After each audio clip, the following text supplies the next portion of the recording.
Before you begin any research project, you need to know exactly what it is you're even going to be measuring. So first of all, you should develop what we call a conceptual definition, which is a just description of the behaviors and internal processes that make up a construct, along with how that construct relates to other variables. To put it more simply, a conceptual definition just helps us understand what it is we're even talking about. Like, what is this variable even? And it's important that we do this first. Having a clear and complete conceptual definition is a prerequisite for a good measurement, a good operational definition, which is the second step.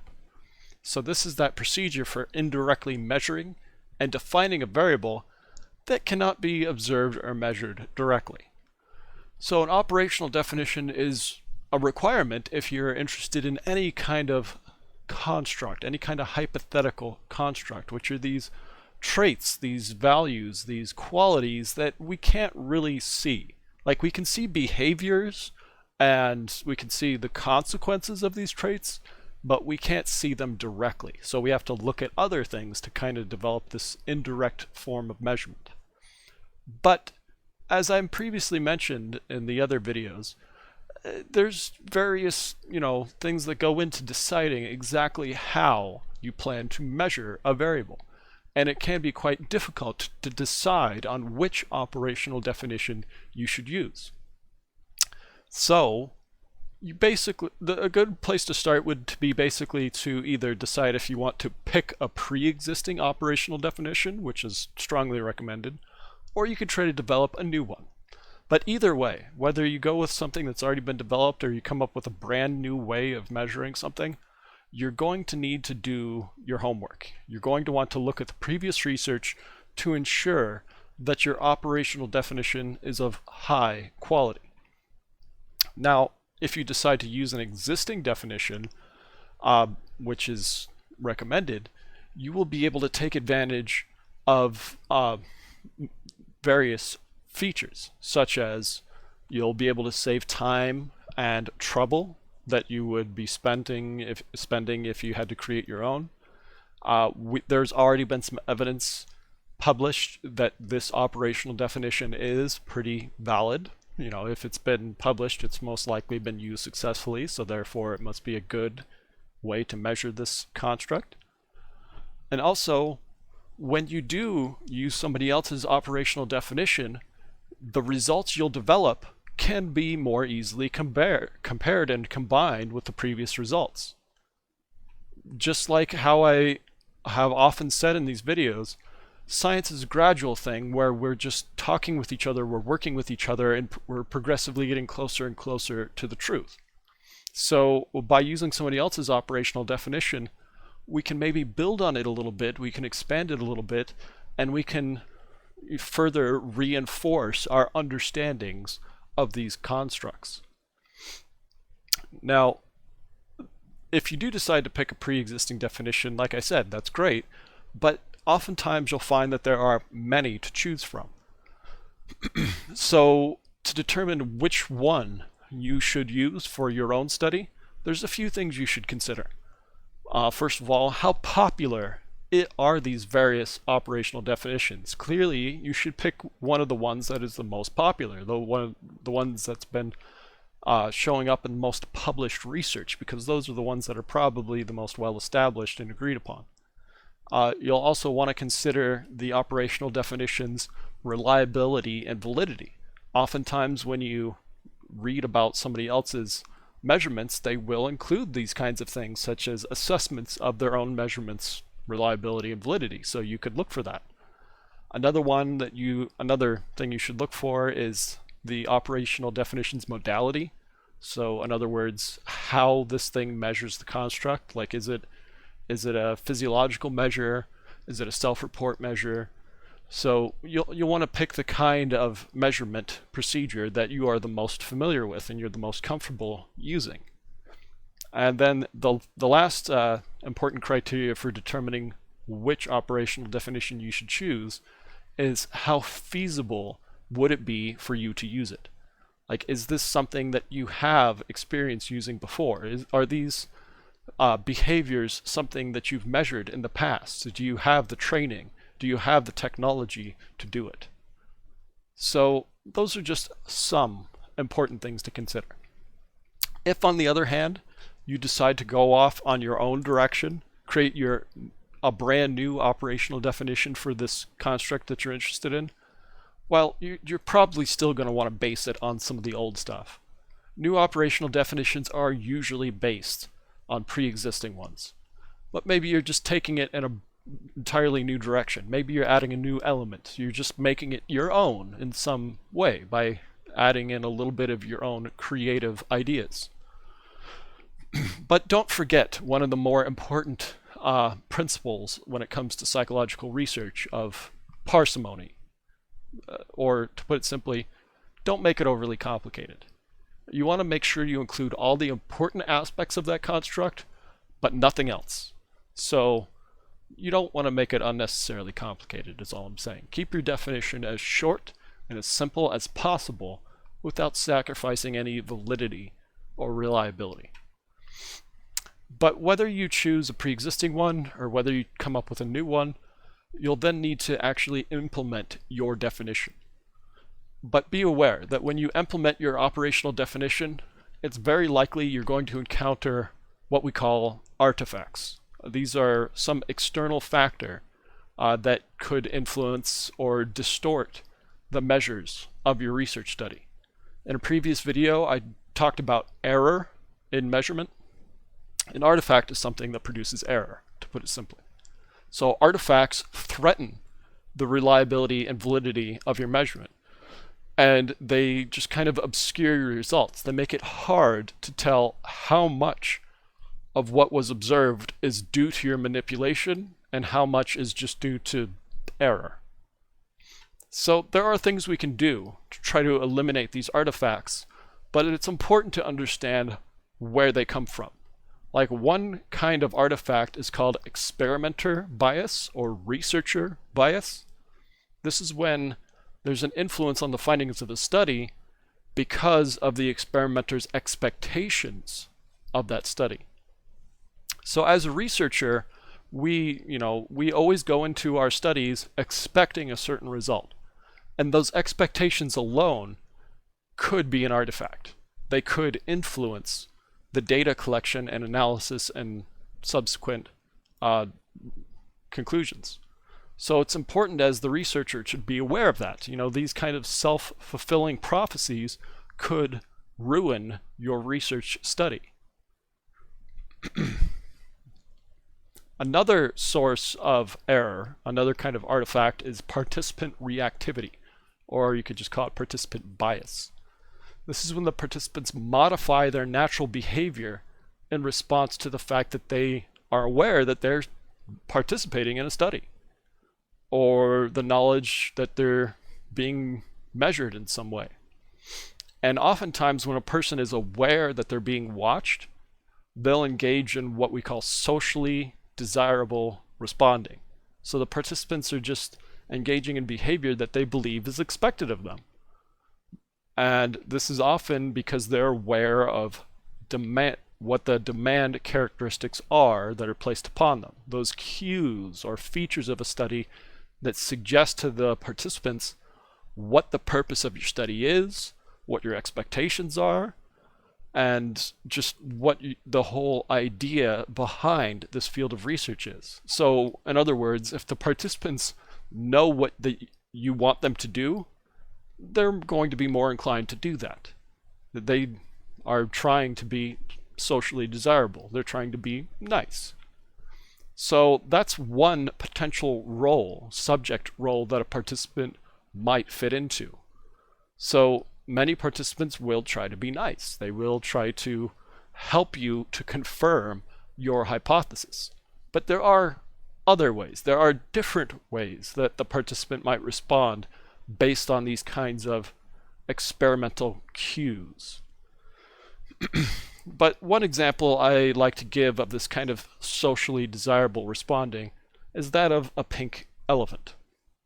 So imagine that you go into a laboratory, and this first time you've ever talked to this person, the first time you've ever been in this laboratory, it's a very awkward experience, when you meet somebody new in a new environment. So they take you into this laboratory and they sit you down, and then they step outside and they turn off the lights. And they just keep asking you, while you're sitting in this completely dark environment, they just keep asking you, do you see a pink elephant now? Well, the first few times you'll probably say no because it's completely dark and you can't see anything, right? But every time they ask you, there's that implication that you should see an elephant. And if you keep saying no, no, no, after saying no a certain number of times, it's going to start to get really weird in there, right? You're just going to start to feel like maybe you should say yes. Maybe that's what the person wants. If you don't say yes, it's going to make you feel really awkward.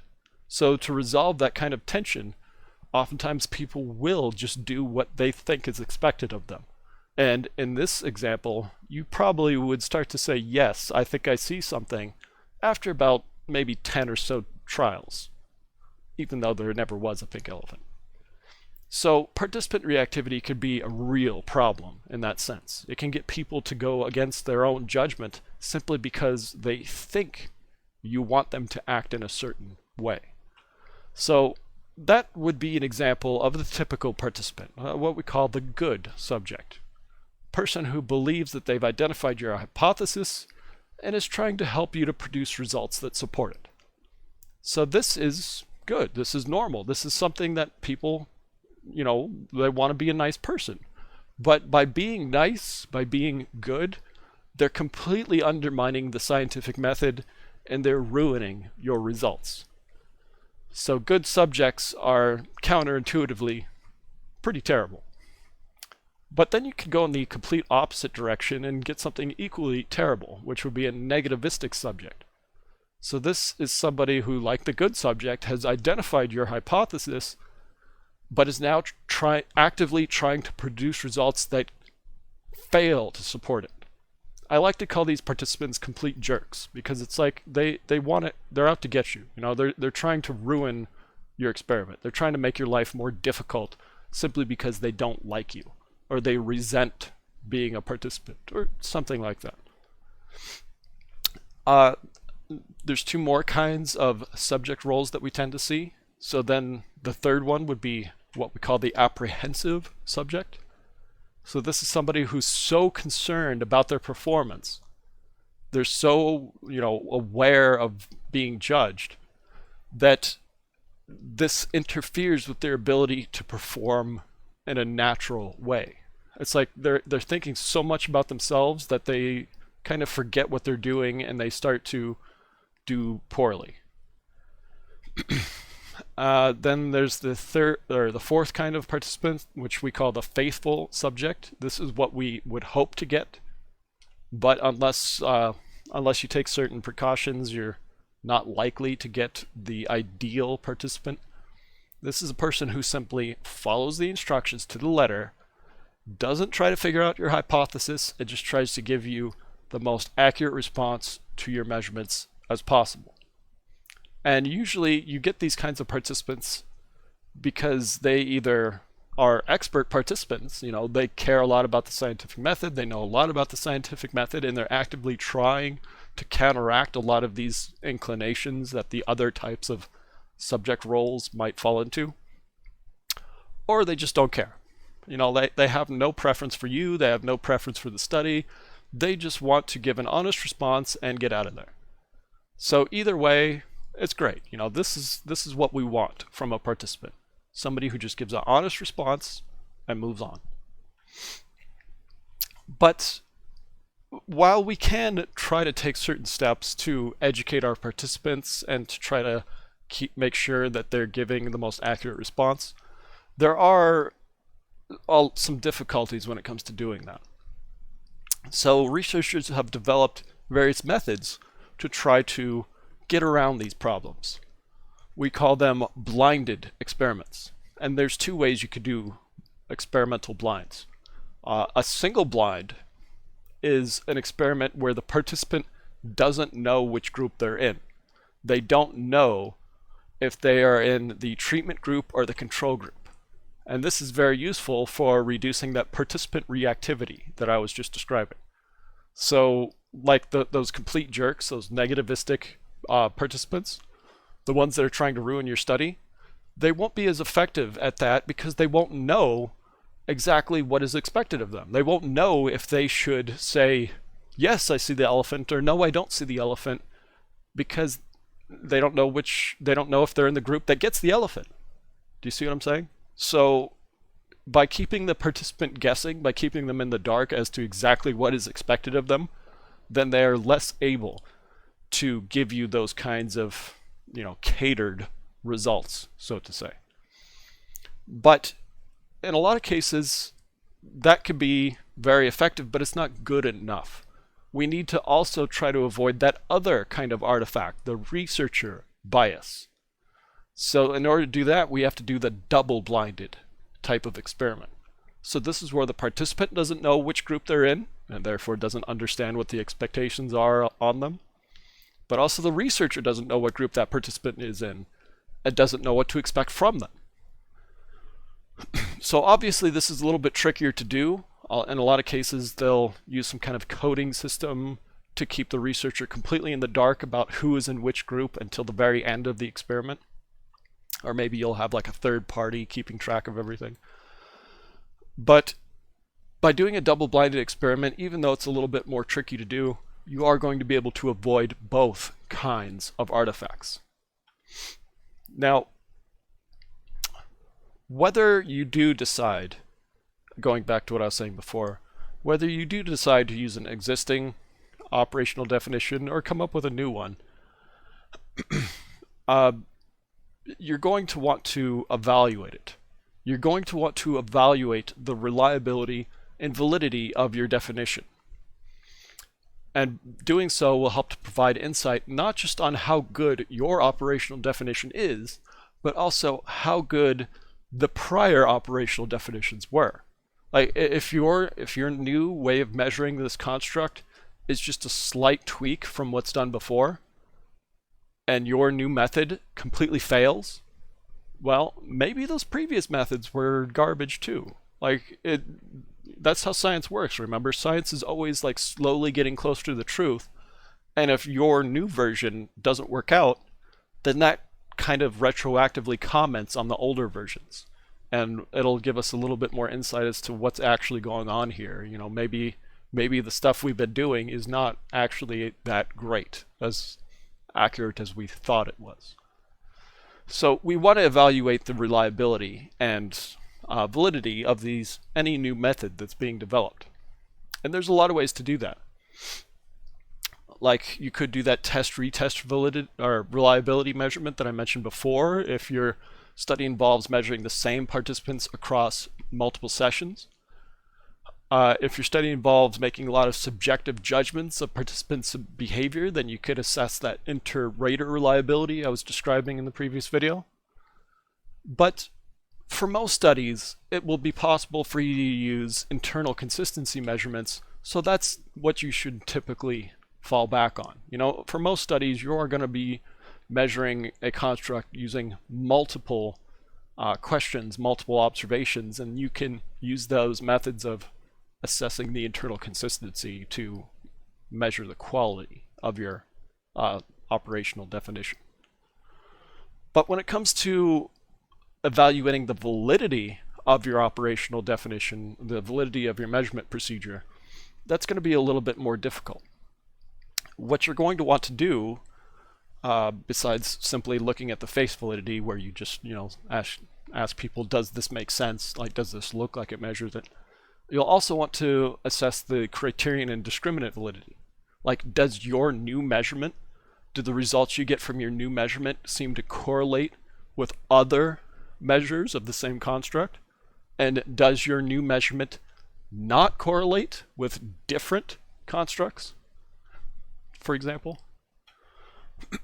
But at the end of the day, you're probably going to find that your operational definition does have some problems. It's nothing is ever perfect. We're always trying to make things better, but we're never going to be able to develop the perfect operational definition. And if it does appear to be invalid or unreliable, you've got a new job. You need to be a detective now and figure out what happened. Where did it go wrong? It might be that your operational definition is actually perfectly fine. It's just your research method failed. Your manipulation failed. You didn't do what you set out to do well enough. So yeah, maybe your operational definition is perfectly fine, but you failed to use it correctly. Or maybe you used it correctly, but the measurements were recorded wrong. Like the measurements just weren't collected properly. But yeah, also your operational definition could just be garbage. Maybe it's not a good one.